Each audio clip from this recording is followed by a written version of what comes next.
Thanks, everyone. Thanks for calling me youthful, mate. So we won't go into introductions of everyone. We've been told not to introduce ourselves or our companies. We'll get straight into the discussion. But I will qualify certainly the context or the approach that I bring to the panel. You know, I grew up in Australia. Spent my whole life there, and then the last 23 years I've spent in India. So I've had a significant amount of exposure to an established market, both in terms of economically, but also in mass participation context. And Australia is quite a developed market in that context, notwithstanding that it's a small market. And India is the opposite end of the spectrum. When I got to India in 1995, there were probably 10 maximum organised running events.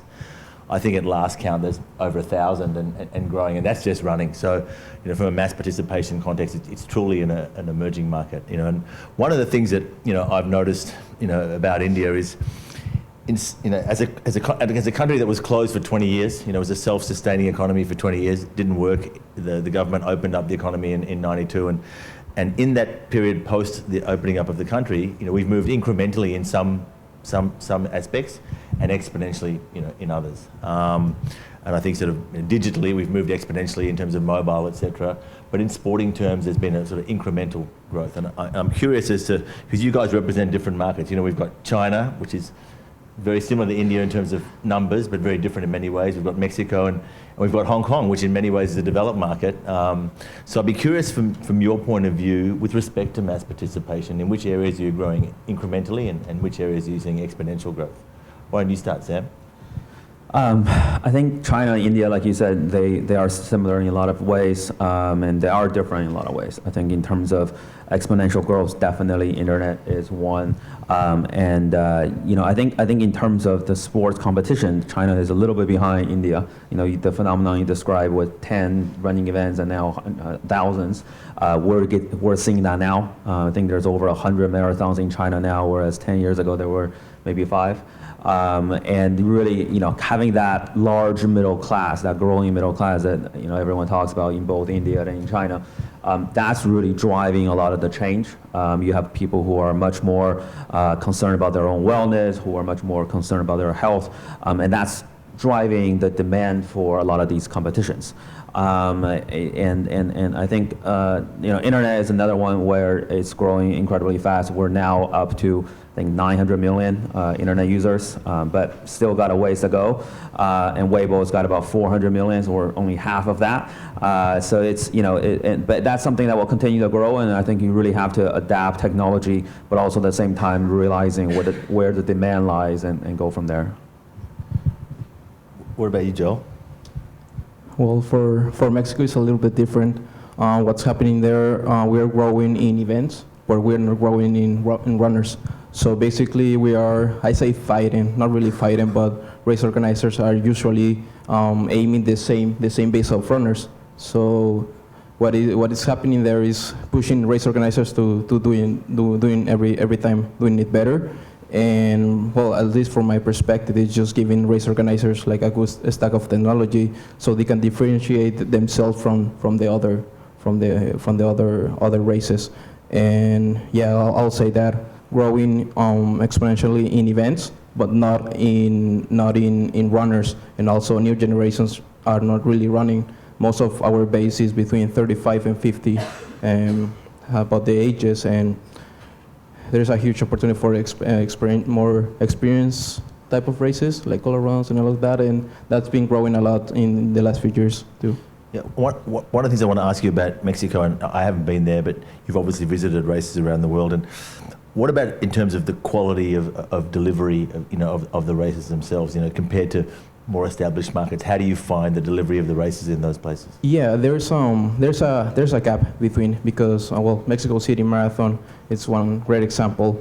The Mexico City Marathon grew from 7,000 runners 5 years ago to 40,000 this last year, and they just acquired the gold label. And now Guadalajara also has a gold label, and the half marathon is aiming.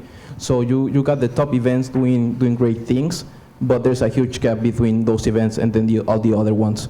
So if the biggest one being the Mexico City Marathon, next to that, it's Monterrey. It's only 10,000, like 1/4 of the size of the or the bigger ones. One thing that I would say to everyone in the room, and when I do these things at various conferences, I think about the interests of the people in the room, and I always say for India, the real opportunity is to sell shovels in a gold rush. There's an ecosystem that needs to develop. So when you're talking about the companies that are doing registration or the digital photos, there's an opportunity for all of you in this room, I think, to help improve the ecosystem in emerging markets. I remember the first Mumbai Marathon, which is now, I think, close to its 20th year and now sponsored by TCS. And the quality of delivery, both from the organisers and also from the input of the sponsors, has elevated the event to a world-class event. It certainly wasn't when it started. And I think emerging markets, on a general level, emerging markets can benefit from the expertise of all you people in the room that are working in established markets. I think that will help exponential growth. Yeah, and also just one thing to add on top of that, Mexico is very oriented in race management companies, not like the US that is more race directors, like individual organizers setting up races. It's more about race management. So there might be like 5 different companies that control about 70% of the market. So they can put on great events, but it's also like challenging when you're trying to push your own events too. Yeah, Dennis, and I'd be really interested in your perspective, because like I said, when I saw someone from Hong Kong on this panel, I was like, well, in many ways, Hong Kong is not an emerging market, but in some ways it is. And I think this goes to the culture thing that was talked about yesterday by Michael on stage. So your views on this topic? Yeah, Hong Kong is quite interesting market. Hong Kong, archery sports in Hong Kong is not very well known in, for example, 50 years before. It started to be realized by the public and also getting the highlights after the first gold medal, Olympic gold medal in 1996 Atlanta Olympics. And then people aware sports is important and also positive to the society. And then afterwards, in 2003, the SARS outbreak around the world made the people, Hong Kong people, aware the health concern. As the study of the Running USA yesterday mentioned that many runners in Asia, the reason why they first participate in running events, marathon, are from health concern or even keeping fit. Actually, it's true. For Hong Kong Marathon, the first edition of Standard Chartered Marathon is 1997. The number of participants is just 1,000. Until 2003, the number of participants went up to 15,000. And then until 2006, 2007 is double to 30,000. And then 2016, it goes up to the figure right now, 74,000. It's quite interesting. The trend went very fast because maybe the social media, the marketing, and then people get aware, and Hong Kong is a very small city, so the trend goes up very fast. And then now the running is still the hottest sports in the participating event, and of course right now triathlon and also cycling is now going up as well. Okay, so one of the things that we find in emerging markets is the need for government support. I think that's everywhere, but I found that depending on the market, governments can sometimes be an enabler or an obstacle. How are you finding them in China, Sam? I know they've been, it's been very relevant to your business. Yeah, so in 2014, the government basically opened up the sports market and allows private entities to go and organize events. So prior to that, you had to get approvals, and basically the approvals were very difficult to get. But now without that barrier, it's really been a great opportunity. And we were kind of the first one to that gold rush, and now we have a portfolio of 8 different very large size events. But I think the governments are definitely enablers now, where in local markets, when we're in 150 cities next year for basketball, we need the local government support. And so fortunately for us, we have a lot of local offices in these cities that have the relationship already existing relationship with these governments, and they definitely provide support to us in terms of space, in terms of whether officials or referees or volunteers, and that's something that we absolutely count on moving forward. And as we expand internationally, that's another thing that we're looking at when we're trying to grow our competition into other cities and other countries around the world. We do need the tourism boards and we do need the government support in those cities as well. Yeah, so what happens in Mexico, unfortunately, a lot of these events are still government owned, and they haven't let the private sector get involved with it. So yeah, we have to do work, and I was talking to other guys yesterday how it used to be like that on different markets until they let the private sector and they got more sponsors, and that's how they were that's how they grew the events, right? So yeah, still a lot of events are government owned, so there's an opportunity for us in open to the private sector and start growing events. Is that on the anvil? Is that likely to happen? Not all events. Some, for example, one issue there is that has arisen lately with the Mexico City Marathon. We just switched parties in Mexico, so we don't really know if it's gonna take place next year. So that's imagine working so hard to grow an event in 5 years, and then switching parties and you don't know what's gonna happen. Sounds like an opportunity for TCS. Yeah, for Hong Kong is a totally different story with China. Yeah, actually previously also talking about development of the endurance, especially for road races, no matter is running, is cycling or triathlon. Previously, it's only done by or organized by the national sports associations such as Hong Kong Amateur Athletic Association, Hong Kong Triathlon Association, and Hong Kong Cycling Association. So the number of events are well managed. Is around 10 or something every year. So the government probably will support, and also they are also non-profit making. All the fund they generated through those races invest in the sports. So they are quite comfortable to that and quite supportive. But after the upcoming trend and the popularity of those mass participation events, and many private company and many event organizers come to Hong Kong and see the chance, see the opportunity, and then try to organize more races, road races in Hong Kong.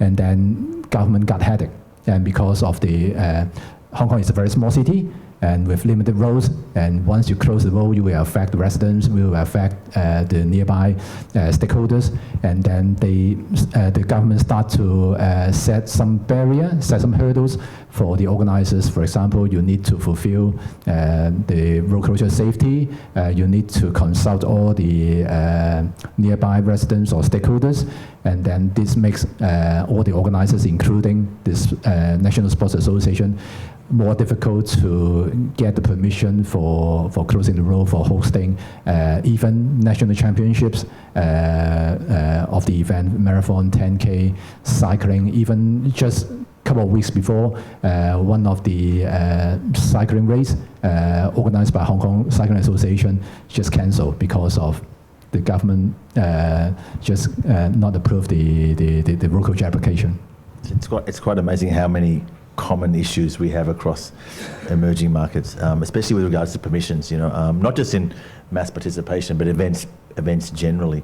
And I think that's really got to, those walls are going to be broken down in order for us to all have growth. We've seen in the West. I'm going to sort of change that. We've seen in the West, mass participation really was running events, timed events, performance-related events, and then there's been a proliferation now of sort of fun events, non-performance events. Where do you see the mix in your markets? I mean, obviously it starts with the performance events. What about the fun events, the colour runs, the music runs, etc.? Do you see those growing at a similar pace, or even outgrowing the performance events? So I guess for us, it's a little bit different because we don't have any running events. You know, we have 8 events. So we do skiing, we do football, we do all these other things. So, you know, from our perspective, we actually want to focus in a different direction, right? So there's just too many running events in China, I feel. There's at least 100 marathons, and there's a bunch of these other types of events that you mentioned. So for us, we're trying to focus on more niche type markets, where we feel that because there's just less competition in those fields, that, you know, we're able to really be the #1 product in that vertical, and that's what we're trying to achieve. So that's a very slightly different approach, I would say. Yeah, definitely. Like I was telling you before, at least in Mexico, new generations are not running like the performance events.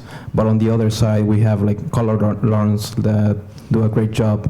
A great example of this is the hot chocolate that is coming to Mexico for the first time, and it's already sold like 15,000 registrations alone.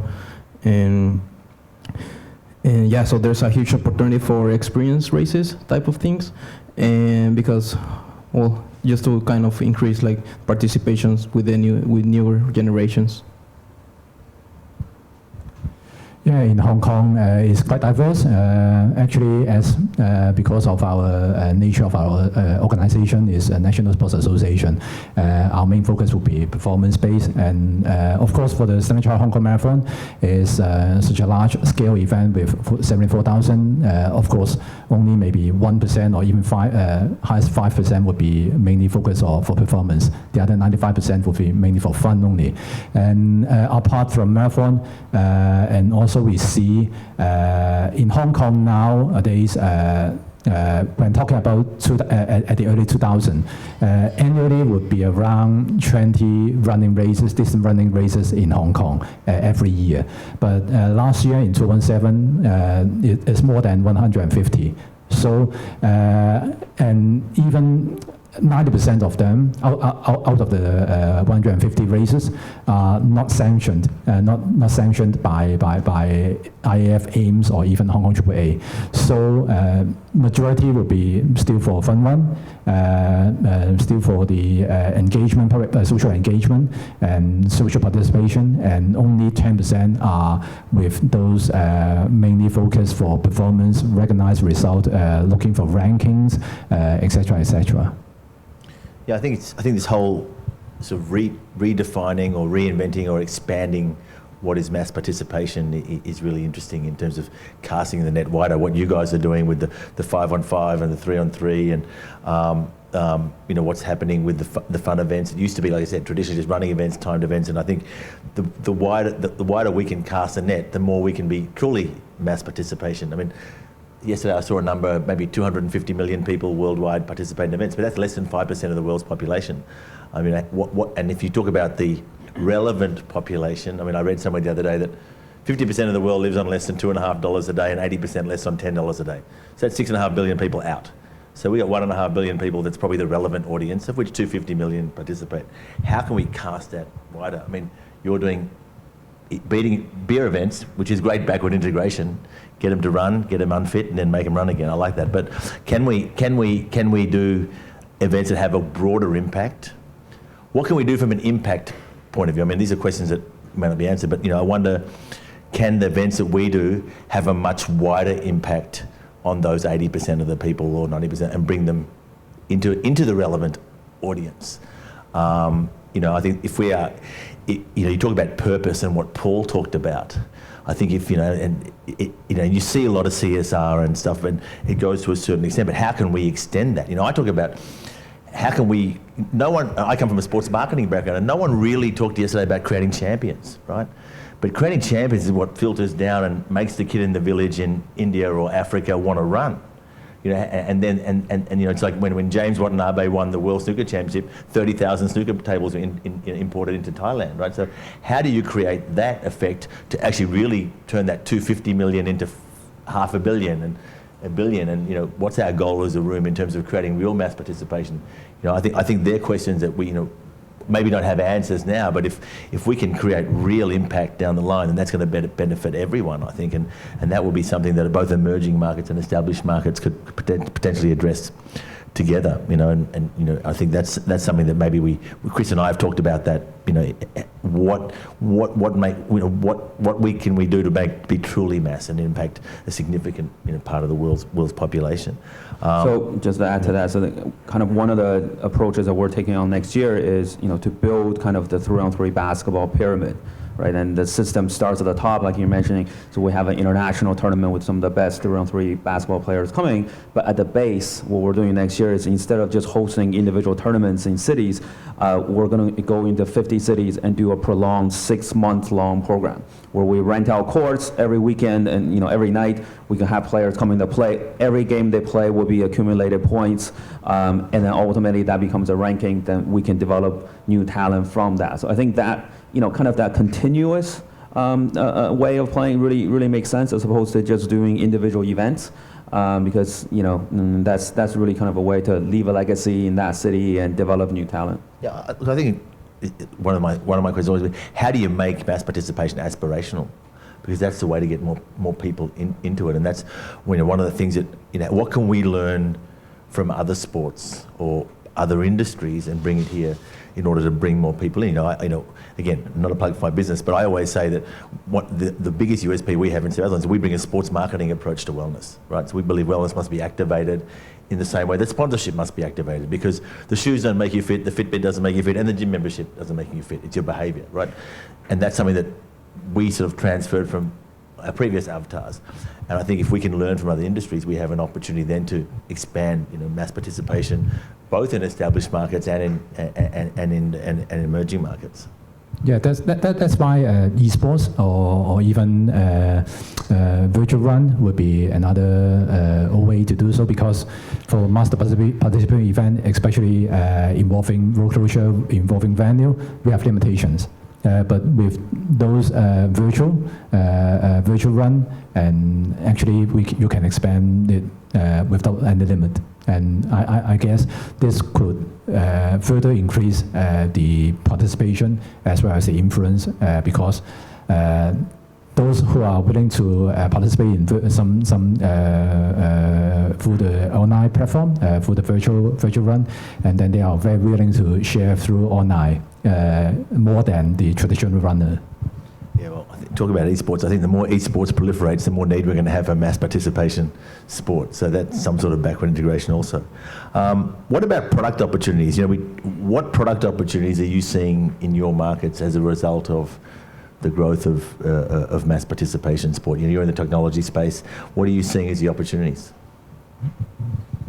Well, there's many. Especially being on an emerging market, companies have to adapt really quickly.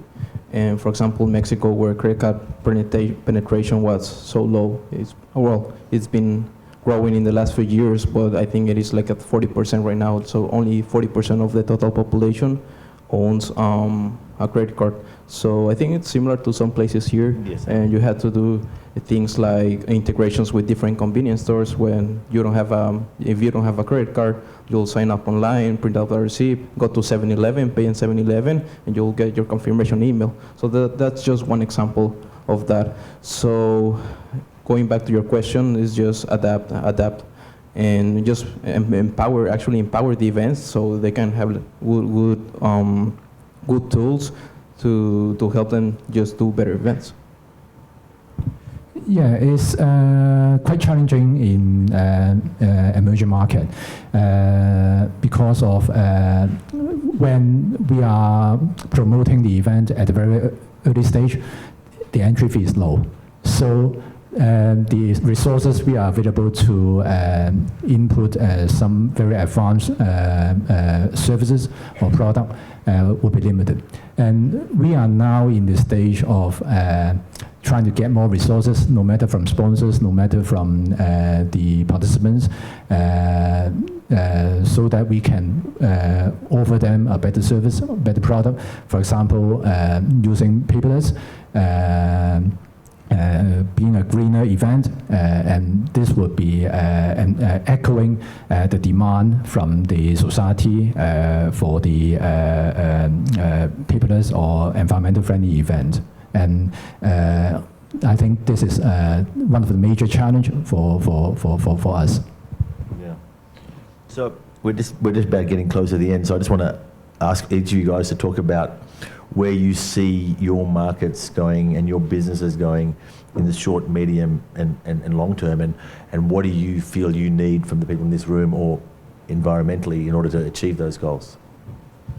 Yeah, I think it comes back to our pyramid system for basketball and for football, where we're really trying to develop the pyramid as a whole, and that means that you're providing a way for the players to elevate through the system. So you could be a kid playing in a province in China. If he wins that province, he gets to come to the finals in Beijing. If he wins that, we have to find a way for him to go even higher up, and that's really through our international system.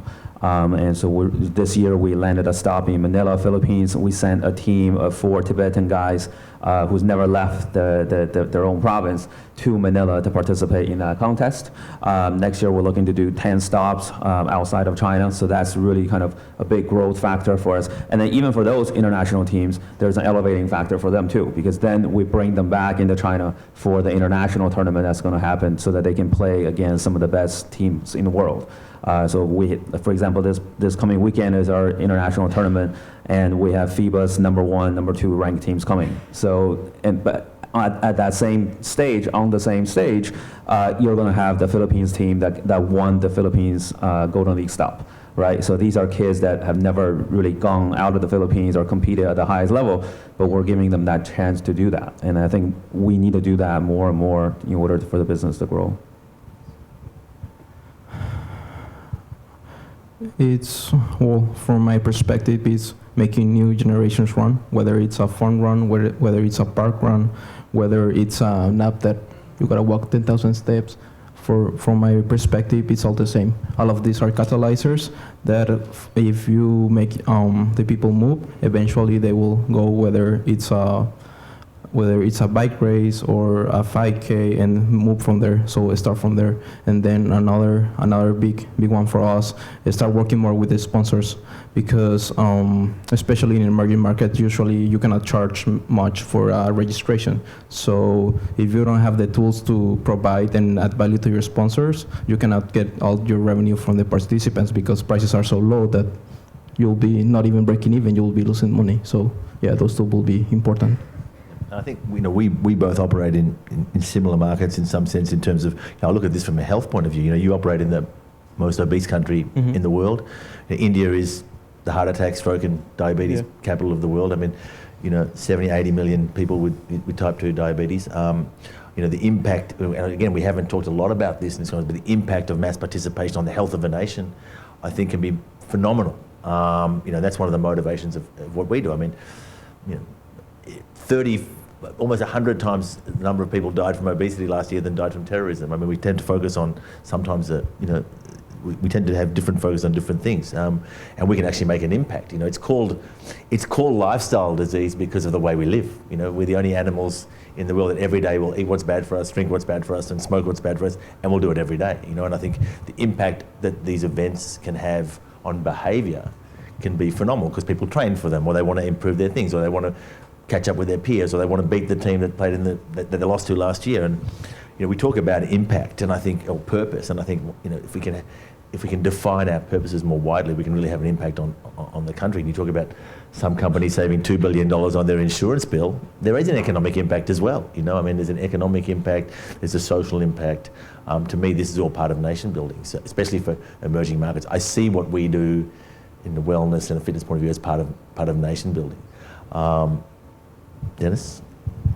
Yeah, I think in the future, probably we try to use our events, such a large events, as a platform to promote some social value. For example, for these few years would be the environmental problem, and that's why we are putting resources and also putting many efforts in reducing the waste, and also promoting the recycling, and also how to being a greener runner. And that's what we are going to do in coming 2 or 3 years. Right. Well, we did pretty well from a timing point of view, even considering my bathroom break. So thanks everyone for joining the panel, and I hope everyone enjoyed it. Thank you.